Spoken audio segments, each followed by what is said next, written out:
माय माऊली नमस्कार. विविध कथासार ग्रंथमधून महान ग्रंथ जैमिनी अश्वमेध कथासार भाग 11 अभिवाचन करत आहे. श्रवण केले तर प्रतिक्रियेत हरे राम हरे कृष्ण लिहा. अध्याय 29. लवकुश जन्म, वाल्मिकीचा आशीर्वाद आणि शिक्षण आपण बघूया. वाल्मिकीने सीतेला पाहताच तो तिच्या जवळ गेला. शांतपणे म्हणाला, मुली, उगी रडू नकोस. आता तुला तुझ्या रक्षणाची मुळीसुद्धा काळजी नको. मी वाल्मिकी ऋषी. माझा आश्रम इथून जवळच. वाल्मिकीचे नाव ऐकताच सीतेने नम्रतेने सावकाश उठून त्याला नमस्कार केला. ती वाल्मिकांना म्हणाली, मी प्रभू रामचंद्राची धर्मपत्नी सीता. आज या क्षणी माझं त्यांनी केवळ लोक अपवादावरून त्याग केला. त्याचे तिला समजलेले कारणे तिने त्यांनाच कथन केले. नंतर वाल्मिकी मुनी तिला म्हणाले, मुली, जनक राजा माझा फार चांगला स्नेह व तू तर त्या सम्राटाची सम्राज्ञी. पण आम्ही एकांत प्रिय, विद्यार्जन, विद्यादान करणारे, रानातले तपस्वी. तथापि मी तुझी व्यथा मनाने चांगली जाणतो. आता मला तू फार थकलेली दिसते, तेव्हा विश्रांती घे. या शिष्यांबरोबर सावकाश आश्रमात ये, कारण इथून अगदी जवळच आहे. मी तुझ्याकरता एक सुंदर पर्णकुटी तयार करतो. ती तू निर्धास्तपणे राहा. एकंदर लक्ष्मणावरून तुझ्या उदरी 2 जुळे मुलगे जन्म घेणार आहेत असे स्पष्ट दिसते. तुझ्या लक्षणावरून तुला 2 मुलं जन्माला येतील असे दिसते. चल, आश्रमात तुझ्या सहवासाला ऋषी पत्नी, ऋषी कन्या आहेतच. त्याचे हे पित्याच्या शब्दासारखे मृदू वचन ऐकून सीता मनातून अतिशय आनंदली. वाल्मिकींच्या आश्रमात गेले. तेथे पाहते तो गाय, वाघ, सिंह, हत्ती, मांजर, उंदीर, सर्प, मयूर, प्राणी आपापसातील वैरभाव संपूर्णपणे विसरून जाऊन आश्रमांच्या उपवनात हर्षाने क्रीडा करताना तिला दिसले. ते दृश्य पाहून त्या गर्भवती स्त्रीला मनापासून खरोखरच अतोनात आनंद झाला. प्रभू रामरायाने आपले डोहाळे पूर्ण करण्याकरिताच की काय हा निष्ठुरपणा स्वीकारला असे तिला वाटले. हळूहळू ती मनाने तेथे रमून गेली.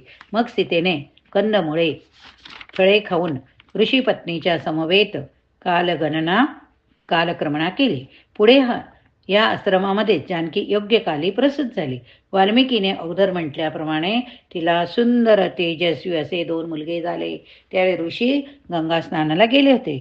परत येताना मार्गावरच त्यांना ते शुभ वर्तमान कळाले.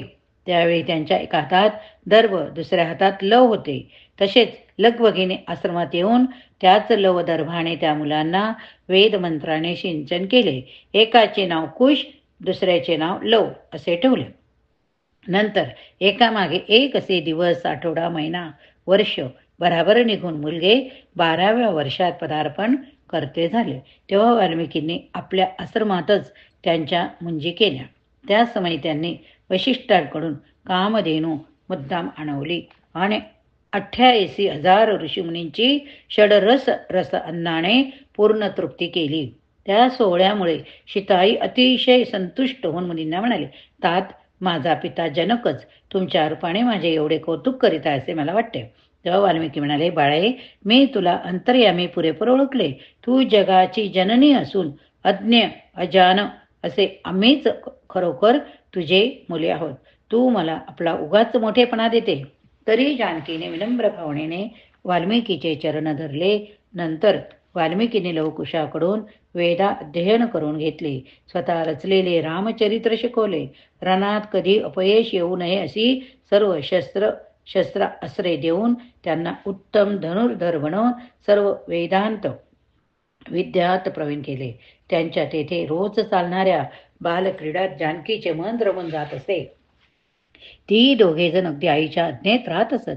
इकडे खुद्द अयोध्येत असे झाले की श्रीरामाने लोक अपवादार्थ सीतेला टाकले खरे, पण त्यामुळेच अयोध्येतील पौरजनांना सीतेशिवाय कशातही गोडी वाटेनासी झाले.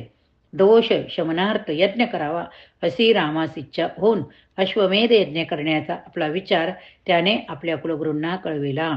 तेव्हा वशिष्ठादी ऋषींनी सांगितले की श्रीरामा अश्वमेधास श्यामकर्ण वारू असावा लागतो. तो सर्वांगी धवल पण कर्णी कृष्ण, पुच्छी, तेजस्वी, सुवर्णकांतीचा असतो. नंतर यज्ञासाठी लागणाऱ्या इतर साहित्याचे वर्णन ऋषींनी केले. ते रामाने स्वस्थ चित्ताने ऐकले.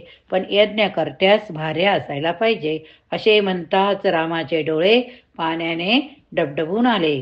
खरे तर यावेळी सुद्धा त्याला सीतेचा शोध करून तिला सहज परत आपल्या घरी आणता आले असते. पण तो सत्यव्रती सत्यवचनी होता. जानकी माणी पतिमन रंजनात धन्यता मानणारी आदर्श पतिव्रता स्त्री होती. नंतर राम ऋषींना म्हणाला, मी सीतेची सुवर्ण प्रतिमा करून तिच्या सहचार्याने यज्ञास सुरुवात करतो. तुम्ही गुरु समर्थ असता यज्ञ खचित सिद्धीत जाईल. असो, आत्ताच्या या प्रसंगी धर्मराजाला श्यामकर्ण अश्व मिळवायला जसा त्रास पडला तसा श्रीरामाला त्यावेळी मुळीच पडला नाही. कारण त्याच्या अश्वशाळेत श्यामकर्ण अश्व पुष्कळ होते. त्यातूनच एक अत्युत्कृष्ट असा श्यामकर्ण अश्व निवडून काढून रामाने आपला अश्वमेध यज्ञारंभ केला. त्याचे वर्णन सुद्धा धर्मराजाच्या अश्वमेधासारखेच विस्ताराने करता येईल. श्यामकर्णाचे रक्षण करण्याकरिता रामाने शत्रुघ्नाची सेनापती म्हणून योजना केली. रामचंद्राचा यज्ञ वारू मार्गक्रमण करीत करीत तो निघाला. तो अगदी न थांबता प्रथम सरळ वाल्मिकीच्याच आश्रमात गेला. त्यावेळी तो मुनी वरुणाकडे हवन करण्यासाठी गेला होता. आश्रमाचे रक्षण करण्याचे काम त्यावेळी राजाकडे होते. त्याच्या दृष्टीत तो श्यामकर्ण अश्व पडला. अश्वाच्या मस्तकावरील पत्रिकेवर कौशल्यानंदन राम हे वाचताच कौशल्याच एकटी वीरजननी आमची माता सीता ही काय वीरजननी नव्हे काय असा विचार त्यावेळी त्यांच्या डोक्यात चमकला. त्याने त्या आश्रमातील आपल्याबरोबरच्या ऋषीपुत्रांना तो श्यामकर्ण अश्व धरून कर्दळी वनात बांधायला सांगितले. ते ऋषिकुमार घोड्याला पाहून एकदम घाबरले, पळून गेले. तेव्हा ते काम लवाने स्वतःच केले. पुढे होऊन लगाम धरून तो श्यामकर्ण अश्व कर्दळी वनात नेऊन बांधला. परत येऊन तेथे तो रामाच्या सैन्याची वाट पाहत ऐटीत उभा राहिला. अध्याय 30-32 लवकुशाने केलेला शत्रुघ्नाचा पराभव बघूया आपण आता. शत्रुघ्नाच्या सैनिकाने कर्दळी वनात आपल्या अश्वमेध यज्ञाचा श्यामकर्ण अश्व बांधलेला पाहून तेथे असलेल्या ऋषीपुत्रांना त्यांनी विचारले की तो श्यामकर्ण अश्व कोणी उधरला. तसे ते सगळेच जण एकदम घाबरले. त्यांनी दूर एका आंब्याच्या झाडाखाली लव होता त्याच्याकडे बोट टाकून सांगितले. त्याने शेवटी लहान मुलांचीच जात जाऊ द्या अशा समजुतीने रामाचे सैनिक श्यामकर्णाला सोडून घेऊन जाऊ लागले. तोच लवाने बाण सोडून त्याचे हात तिथल्या तेथे छाटले. लगेच आपल्याबरोबर असलेल्या असंख्य सैन्यासह शत्रुघ्न त्याच्यावर क्रोधाने धावला. लवाने लगेच त्याच्यासमोर वज्रठाण मांडून युद्ध आरंभले व एका जबरदस्त बाणाने शत्रुघ्नाच्या हृदयावर जोराचा आघात केला. नंतर 4 बाणांनी त्यांच्या रथाचे अश्व मारले. शत्रुघ्नाने हा आघात धैर्याने सहन करून लवावर एका पाठोपाठ एक बाण टाकले.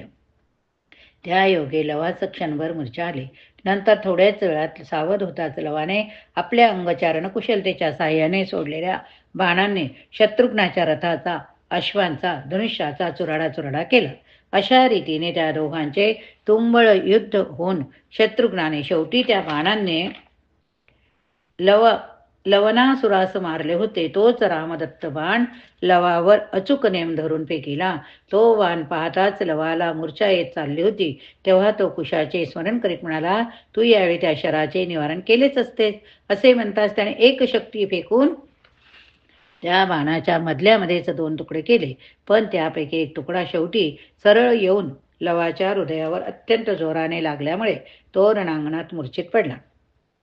तसा त्याला शत्रुघ्नाने उचलून रथात घातला व विजयी मुद्रेने तो श्यामकर्णाकडे धावला. शत्रुघ्नाने लवास धरून नेल्याचे पाहिलेले ऋषिकुमाराने येऊन सीतेस सांगितले. ते ऐकते तिला मुळात निवार दुःख झाले. ती म्हणाली, आता यावेळी मी एकटीने काय करावे. याच वेळी तात किंवा कुशबाळही येथे जवळ नाही. तोच कुश कंदमुळे घेऊन तिच्या समोर आला. एवढी मोठी युद्ध आश्रमाच्या आसपास चालले असता आपणास ते कसे समजले नाही अशी त्याने पुर्छा केली. तेव्हा जानकी म्हणाली, येथे आश्रमात मी एकटी असताना मला पती चिंतनी समाधी लागते. तेव्हा कुश म्हणाला, मी तिकडे गंगा काठी ध्यानस्थ बसलो होतो. नंतर कुश मातेला वंदन करून व विजयी हो असा तिने दिलेला शुभ असा आशीर्वाद घेऊन लवास सोडविण्यास त्वरेने युद्धक्षेत्राकडे निघाला. नंतर ज्याप्रमाणे कार्तिक स्वामी तारकासुरावर राम रावणावर चालून गेला, त्याप्रमाणे कुश शत्रुघ्न सेनेवर पूर्ण शक्तीनिशी तुटून पडला. ते पाहून शत्रुघ्नाचा प्रधान त्याला म्हणाला, मला आज्ञा द्या, मी त्या छोट्या बाळाला धरून आणतो. नकाने साध्य होणाऱ्या कामास कुऱ्हाड कशाला चालायला हवी. शत्रुघ्नाने त्याचे बोलणे ऐकले. त्यानंतर त्याला तसे करण्यासंबंधी अनुज्ञा दिली. पण कुशाला ठार मारायचे नव्हते, नाही तर नुसते जिवंत पकडून आणायचे असे त्याने त्याला स्पष्ट सांगितले. त्याप्रमाणे प्रधान कुशावर धावून गेला.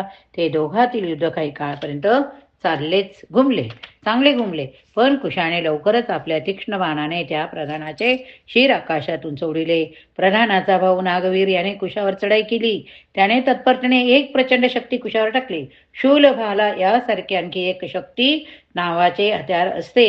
त्याच्या फाळात एक अग्निस्फोटाचे यंत्र असते. शत्रूच्या अंगाला स्पर्श करताच त्याचा प्रचंड मोठा स्फोट होऊन एकदम शत्रूच्या शरीराचे तुकडे होऊन विखरून पडावेत अशी त्या हत्याराची योजना केलेली असते. असो, नागवीराच्या शक्तीचा कुशाने आपल्या एका सुसरी बाणाने मधल्यामध्येच छेद केला. नंतर त्याच्यावर दुसरा एक बाण सोडून त्याचा हत्ती चित केला. मग तो नागवीर जमिनीवरून लढू लागला. तो कुशाने आपल्या हातातील एका गदेने त्याचा उजवा हात तोडला. नंतर नागवीराने आपल्या डाव्या हाताने कुशावरती चक्र भिरकावले. पण ते चक्र तो हात पुन्हा एकदा कुशाने एका नलिका बाणाने तोडला. शेवटी त्याचे पाय शिर उडवून त्याला यमसदनाला पाठविले. त्यानंतर शत्रुघ्नाची सेना मागे मागे हटू लागली. आपली सेना मागे हटू लागलेली पाहताच शत्रुघ्न अतिशय चवताळूनच अग्नीसारखा कुशावर चालून गेला. पण काय असेल ते असो, ते दोघातील युद्ध फार थोडा वेळ टिकले. कुशाने शत्रुघ्नाच्या रथाचे अश्व मारले. नंतर रथ मोडून त्याचा चुराडा करून टाकला. सारथीही मारून टाकून एका कठोर बाणाने शत्रुघ्नाच्या हृदयावर अतिशय जोराचा आघात केला. दुसऱ्याने त्याचे दोन्ही हातच बांधल्यासारखे केले. त्यामुळे शत्रुघ्नास तेथे गाढ मूर्छा येऊन तो बेशुद्ध पडला. त्याला कुशाने बांधले. त्याने बांधून ठेवलेले आपल्या भावाला सोडले. शत्रुघ्नासह श्यामकर्ण वारू घेऊन तो जानकीकडे गेला. इकडे शत्रुघ्नाचे सैन्य त्यावेळी पराभूत होऊन अयोध्येला परतले. आपल्या मुलाचा पराक्रम पाहून जानकीला मनातून फार मोठा आनंद वाटला. पण तिने शत्रुघ्नाला दर्शन मात्र दिले नाही. तिने रामाला हा वृत्तांत कळताच त्याने लक्ष्मणाला दुसऱ्या सैन्यासह त्या बालवीरांना पकडून आणाव्यास वाल्मिकी मुनींच्या आश्रमाकडे पाठविले. या ठिकाणी हा भाग संपवूया. पुढील भागात पुढील कथा बघूया. जर श्रवण केले असेल तर प्रतिक्रियेत हरे राम हरे कृष्ण लिहा.